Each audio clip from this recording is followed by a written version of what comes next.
Hi, so we're here at Brands Hatch in the Ferrari 488. I'd never driven Brands Hatch within RFactor 2 before, although funnily enough I did my real life racing license exams here in Brands Hatch in a front wheel drive car, but that's not really relevant to us today. So I came to Brands and wanted to come to grips with the Ferrari around Brands, and it really did have some tricky characteristics, and I'm probably going to talk about those specifically in front of a map of the track in a minute. So I'll do that with the track map in front of me rather than just talk vaguely here, and then I'll get back into explaining the setup changes I made. And I'm going to preface this by saying this is kind of a bit of a quick and dirty setup change. It's not, I haven't thoroughly analysed all the inputs. For example, you might use Motec, or you would use Motec if you really wanted to do a thorough job to understand where you were gaining and losing with each specific change that you make. But I didn't. I just wanted to cure a couple of specific things. So this is a bit of a quick and dirty setup, but I'm going to share it anyway, just to get it out there, because it was really tricky without those setup changes. So we'll go in. What I've done is I've loaded defaults, but I've selected a thing where you can compare the current setup. So, and I'm going to go into the areas where we made the most change. But let me first go back to talk to you about the specific issues we want to solve. So a map of Brands Hatch circuit, we've got a couple of really tight corners there, like Druids is very tight. Surtees is a very acute corner, but it's the radius isn't quite as tight as Druids. So they're the tight ones, and then the rest of them, Stirling's is up there as well, but the rest of them are pretty fast third gear, fourth gear, third gear corners, but not featuring a lot of runoff. So let's classify them so we can talk about them individually. I'm going to colour them up a bit. So we've coloured the slower speed corners red, the medium speed corners, there's only one, clearways, in orange, and the faster corners in green, just to make it easier for reference. So the first red dot in the order we go around the track was a corner called Druids, and the car was working okay for Druids, although I wasn't that happy with how quickly I could get the nose of the car to the apex. It was the second one, that slightly smaller red dot there, that tight left-hander leading onto the Cooper Straight. The car was forever looping on corner exit. It almost seemed to want to loop even mid-corner. So it was oversteery, very oversteery in low-speed corners, and particularly on exit. And that was the biggest problem I needed to solve. The next red dot, and then we've dealt with all the slow speed corners, was Surtees. Wasn't overly happy with how well the car was coming to the apex at Surtees. You've got to hug the apex for a while there, because if you get the power down and you're too wide, you're always going to run wide. So they were the specific problems I needed to deal with in the slow speed corners. The faster corners kind of started to sort themselves out once I'd got the car working in the slow speed corners, but you can see there Hawthorns, fast right-hander, normally shifting down from fourth to third with very little room on exit. So you've really got to be confident in the rear end gripping on exit, and the car was tending to loop. And if you've seen my video of a 30-minute race here, which I did the highlights, quite often you see people on the grass there. The car has just looped around on the exit of these high-speed corners, which just tells you immediately there is a lack of rear grip relative to the front grip. And the rest of these right-handers are pretty much the same from a setup point of view. Coming up to clearways, in clearways, again, you've really got to be confident on exit that the rear of the car is going to stick. So once you get the nose floating in, you can pin the throttle and know you've got good grip at the rear end. Now I'm going to start by talking about diff, and I'm going to talk about why I don't want to use diff to solve that exit oversteer problem, because when you start increasing diff preload, you're creating a car that wants to go straighter. And by the way, for an in-depth explanation of all these settings, go to my playlist, which is called the Sim Racers Performance Guide, and there's a video there called Car Setup 101, which deals with chassis adjustments and diff adjustments. And have a look through that. I don't want to bore people with all the really intricate explanations and analogies here.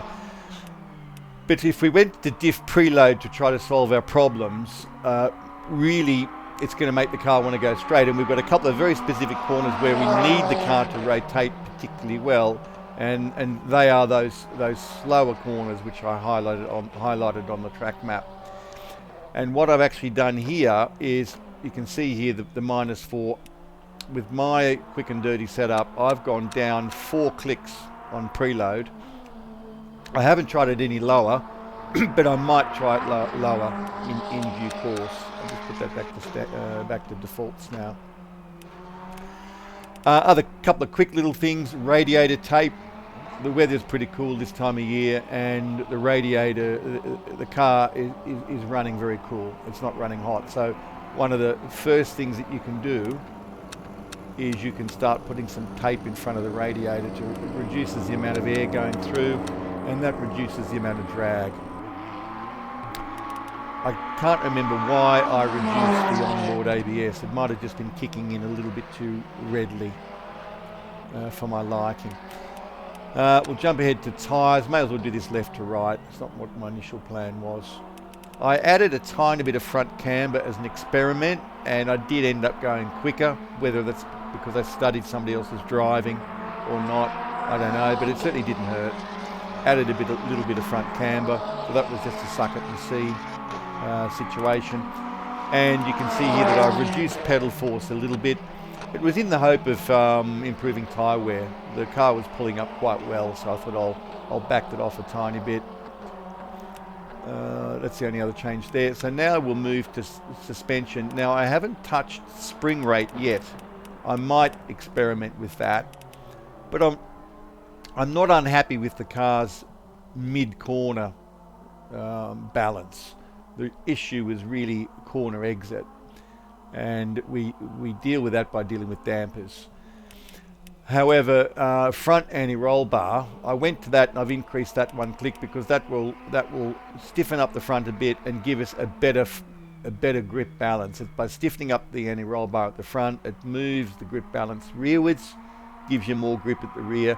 That made a massive difference at, for example, Druids, where the car, having turned in, it just wanted to keep turning. The front was just too grippy, and you can't just add grip to one end without diminishing it at the other end. So the way to do it is to stiffen up that front anti-roll bar. That then, comparatively speaking, makes the rear more compliant. You add rear grip. You just can't have, if you have too much front grip, the car might feel incredibly scalpel-like turning into the corner, but once you're in mid-corner and you try to sort of put your foot down and accelerate away, that excessive front grip just means the rears are going to slide out. So we add front anti-roll bar. Rear wing we may as well touch on while we're here.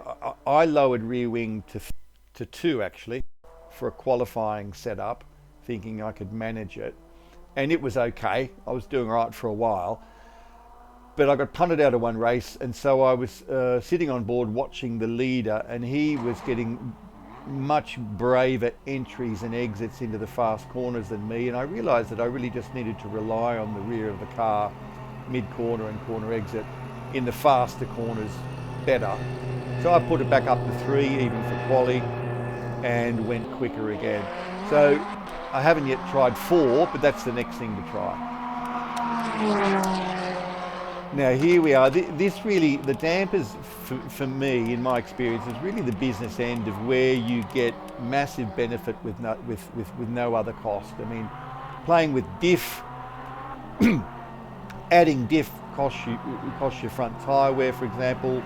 Adding rear wing costs you speed on the straights. But getting the dampers bang on gives you better handling for nothing. So what I did here, a bit like the front ARB, I've added some slow bump damper on the front, and that's extra slow bump damper. Increasing that means that the car doesn't want to accept weight onto the front springs as willingly.